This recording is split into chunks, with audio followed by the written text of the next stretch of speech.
All right, so this H&R is going to be my next project, and I'm selling it as a wall hanger, but the butt plate obviously needs to be swapped out. I've got a couple other ones. I can also silicone cast one. Actually, I could probably do the modeling clay where you use the modeling clay to make a cast. Just put some cornstarch over top so you can push it in, and then do the two-part epoxy or the two-part resin that I've used before. So I might do that. That's a good little project for a Saturday. But this one, as a wall hanger, it does function, but all it really needs is this is busted off. That's just what this the forestock attaches to. So pretty simple. Just clean it all up and get it to sit properly, and just silver solder it in place. I got a little chunk of silver solder left from another project. Yeah, I'm just going to clean that up with the Dremel, and I don't want to take a torch to it, so I'll see if my hot air gun is hot enough, if it'll go hot enough with the silver solder. I might just try some 90-10 even, see if that works. Again, that's not part of the function of it. That's just to hold the forestock on. It doesn't need to be super strong. But yeah, everything else on this seems to function. Can't do it one-handed though.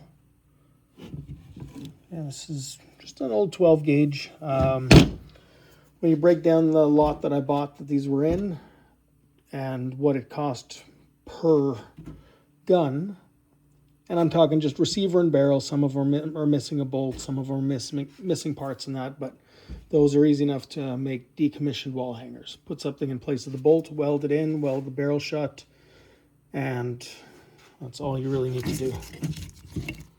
But yeah, $10 a gun. I'll be into this one for a couple bucks of plastic if I cast that, and not much else. This one's a good rusty one. I'm going to untape this and see how broken that is, but I'll fix that up. I've done that before, and they turn out really quite nice. And not a lot into them.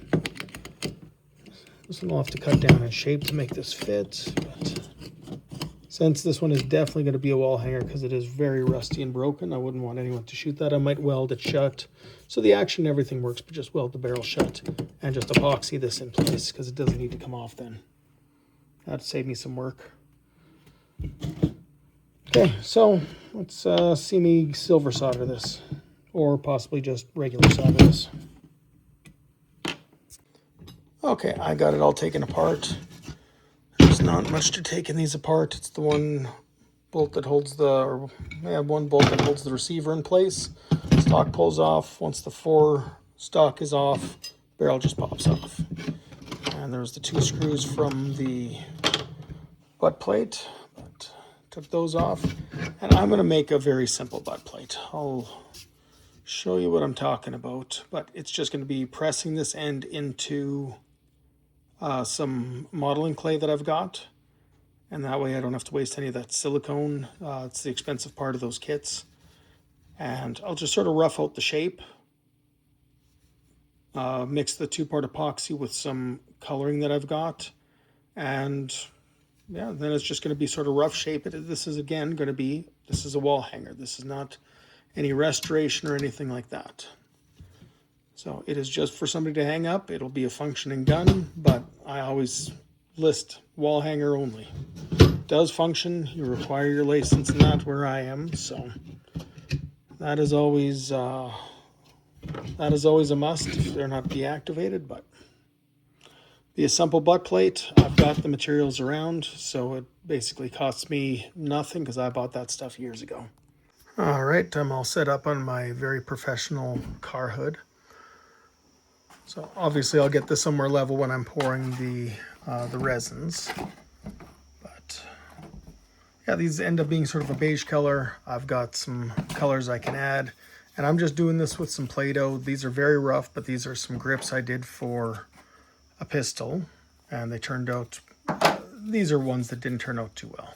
I was using the heavier plasticine. I remembered once I saw those, and this was just a little too heavy for what I was doing. So believe it or not, I find that a couple jars of Play-Doh from the dollar store are pretty good. Get a box to put the Play-Doh in, push this in, move it around a little to make it a little larger than I need. And then I mix my two parts, pour it in on a nice level surface, and in a couple minutes I pop it out. Let's see how it turns out. Don't have my tripod out here. I'm just sort of in and out of the house all day, so I'll just show you this in stages. Okay, I should have cleaned that a little bit better, but just going to sort of clean up the sides, flatten them out. I'm going to leave the screw holes in that.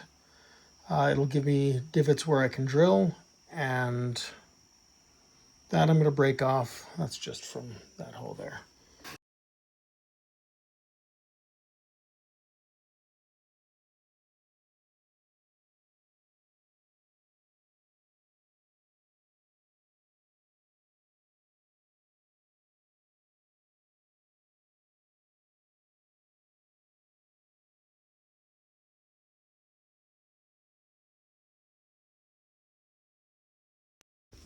Make a checklist of what you're doing, because I didn't put the dye in there, so now I've got a useless chunk of plastic.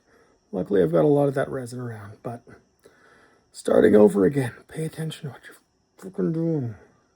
Okay, so I'm doing this by weight. Actually adding my dye now.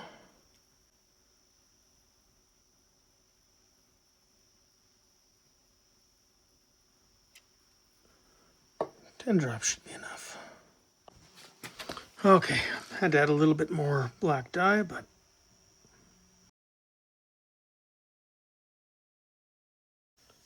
that's about 10 minutes in. So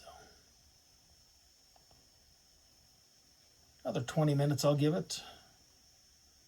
Then I'll pull it over the mold, see how it looks, and then I can start filing and sanding. Shape it, drill the holes, and that'll be the end of that.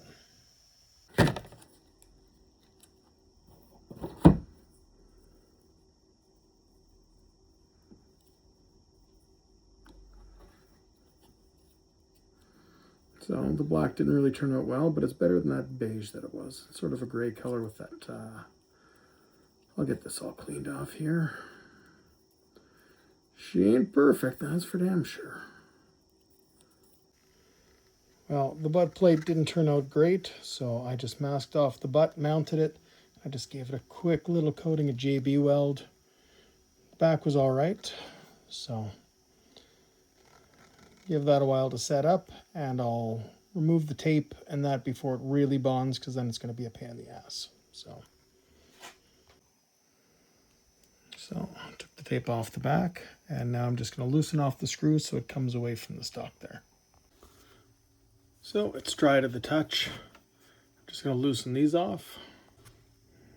Now that they're loose, I'm just going to give this a wiggle. I really don't want to break where it meets the tape, but let's take the screws out all the way. Those are drywall screws. I'm not leaving those in there. That was just for mock-up. Okay, came off there, so I'm just going to pull the tape off. And this still needs more time to cure, but that took up all the little gaps, as you can see. And once it's all cured, I'll give it a nice sand, touch of paint, and just from crap I had lying around, made a butt pad.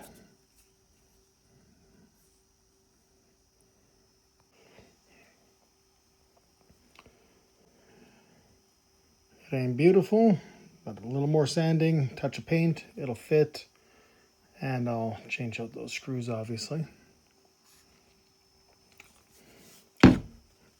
Good enough for a cheap wall hanger. So I'm just working on that single shot barrel, the tab that had come off. Just torch, flux, solder, and to get it to hold in place, one of those flexible magnets that I just jammed into my racking there. So give that a minute to cool, and then I will test fit. Make sure this fits and doesn't get jammed down there. I'm going to oil this up because that might have been part of the reason it broke off. But, 50-cent fix with some solder, Again, this is a wall hanger. Don't give me shit for repairing guns like this. Anyone I'm selling it to, I'm saying it's a wall hanger. If you're a gunsmith and want to actually inspect this and you say it's good to go, it's good to go, but not for me, thanks. So let's get this cleaned up once it cools off, and I can pretty much get it assembled at this point. So, got the little latch soldered on, hardened the shadows, oiled that up, worked it back and forth, got the mechanism moving nicely. I gotta make the paint a little duller because I don't want it to be too shiny in comparison to the rest.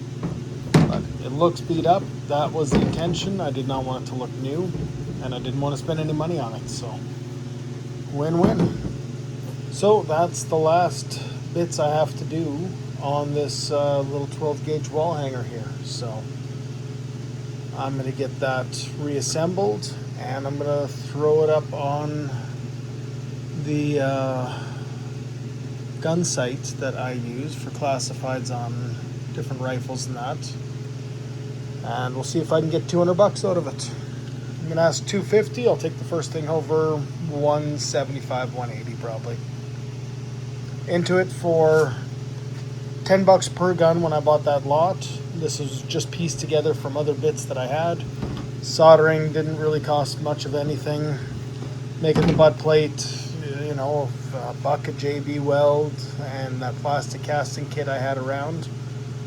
I don't even think I really ended up paying for those plastic casting kits because the silicone was not setting up properly, and they refunded me, and I tried to send it back and they wouldn't accept it back. They said they discontinued the product, so works for me. And there's my heater cutting off just in time for the end of the video. But I'll get this assembled and I'll show you guys what it looks like, and we'll get the ad up. So I just used a little bit of the super blue on the barrel where the flux had run down. It's not a perfect match. I'll do another little coat, but not looking for perfect. Just trying to blend that in a little bit. Super blue is really easy to work with, but just can help make that look even. A good oil and polish is going to help this as well. So yeah, I'm just going to wipe that down and then assemble it.